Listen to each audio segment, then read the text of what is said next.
All right, this is part two of Blue Jays targets. Majority of them I don't see us getting, and majority of them are kind of trash. But I skimmed the bottom of the barrel for guys that could have some value to this team at the deadline. Like these are all small moves in the grand scheme of things, and I got to give you guys a reason why they would work. Some of these guys are not having good seasons, so yeah. All right, Tim Anderson's not having a good season. He cheated on his wife, and he hadn't had a home run all fucking year. Um, yeah, he's been bad, but he has a player option. I mean, a club option, not player option. And you just look at his track record the last few years. He's always been a 300 hitter, but he's been hurt a lot. But I don't know, like his role would probably be to replace Whit Merrifield if he fucking plays good. If he's not, then you're choosing Whit Merrifield over Tim Anderson, even though Tim's younger. Tim Anderson's power has gone away. Last year he only had 6 home runs. This year 0. So he hasn't hit a home run in over a year. That's the only problem. But maybe the Jays can turn him into what he was or half what he was. And we need another bat out there because Espinal, Biggio, and Luplo are not it. We need another guy. And Tim Anderson, I wouldn't mind him. I don't think he would cost that much. I know he has another year of control. Yeah, if you have an option. But the White Sox are on sell mode. He's 30 years old, so he's not. He was on their trajectory. He was a really good player. Like starting his he was gonna be a star, and then 2019, fuck, 335 average in 123 games. Injury issues have plagued him, but he's a solid player like overall. But he's just he was a batting champion, 2-time All-Star. I wouldn't mind picking him up if I was the Jays. I don't think he would cost that much. He would cost a Hall of Prospects for, and it would be a gamble at the deadline. But yeah, who cares? Another guy, Scott Barlow, his whip went up. He's not having a good season, but he has a year of control. He's a free agent 2025. He's an arbitration 2024. He's a guy who could replace, if he plays good, he could replace Jimmy Garcia next year in the bullpen. He's 30 years old, so again, I don't think he fits the Royals' trajectory, and I don't think it'll cost him much because he's having a shittier season, but he has a year of control. I don't know. Again, these are gambles right here. So he has a year of control. Wow. All right, Paul DeYoung. Paul DeYoung is an option. I tried to scour a bunch of shitty teams. Paul DeYoung is an option for a D. Like he can play the infield, so when we don't have to have Biggio against fucking lefties, we can have him against the lefties, which I rather have. He has 13 home runs, solid, but a 238 average is bad. 32 RBIs, 4 stolen bases, on base 303. I think he has an option too. I think it's a club option. So there you go, club option. Again, you take a I'd rather have Tim Anderson because I think he has a better track record. But both these guys are 30 years. Well, he's 29. Who gives a shit? Both these guys are like in the early 30s, late 20s. So you take a shot of them. You get rid of Espinal because he's worthless. And you slot him because, alright, I'll give Biggio some credit. He's a little bit productive this year.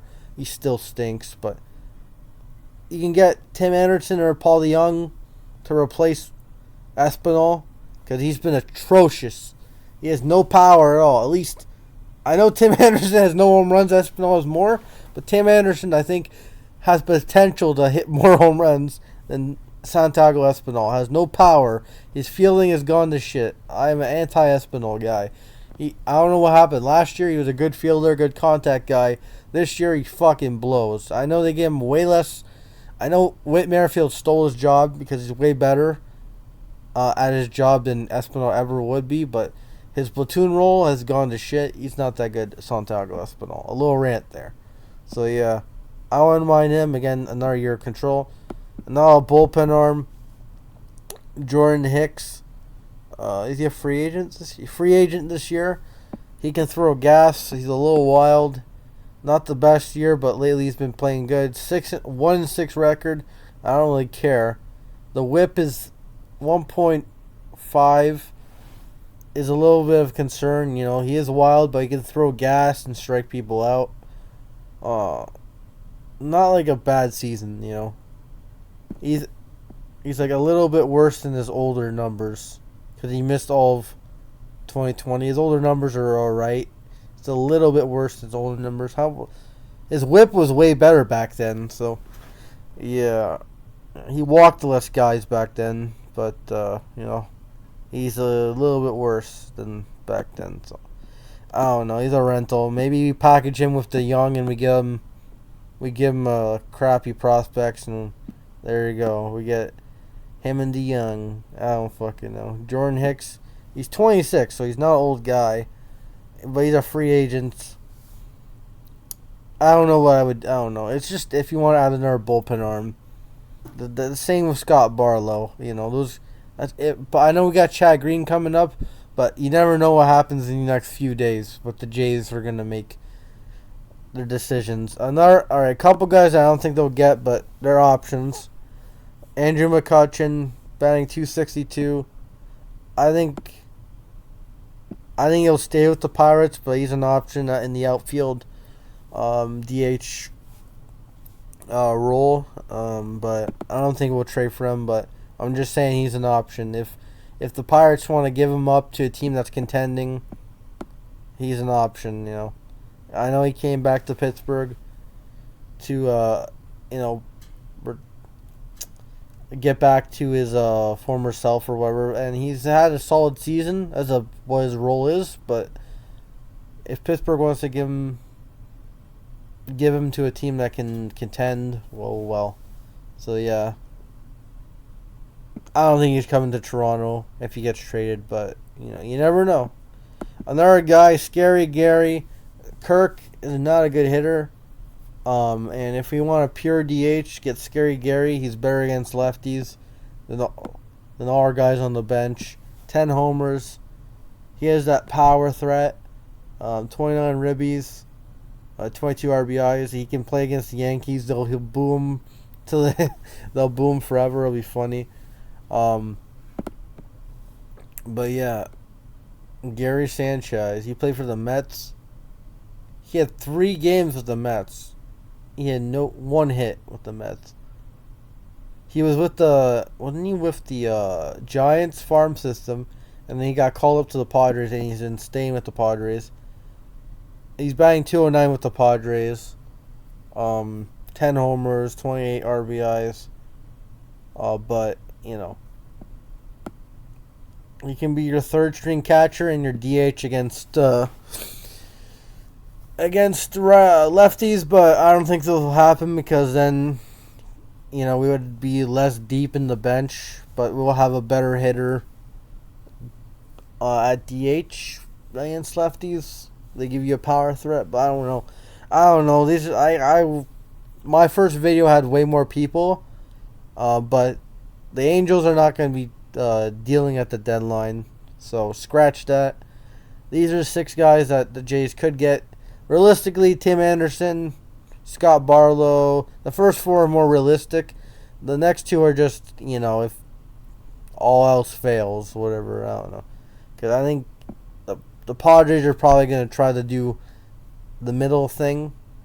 Contend/buy. They're going to be mid. The Padres. I don't know. I couldn't find any other players, really, that were on 1-year deals or options. Gary's a free agent. McCutchen's a free agent. Jordan Hicks is a free agent. DeYoung, Barlow, and Tim Anderson all have some ounce of control. I wouldn't mind Tim Anderson at all.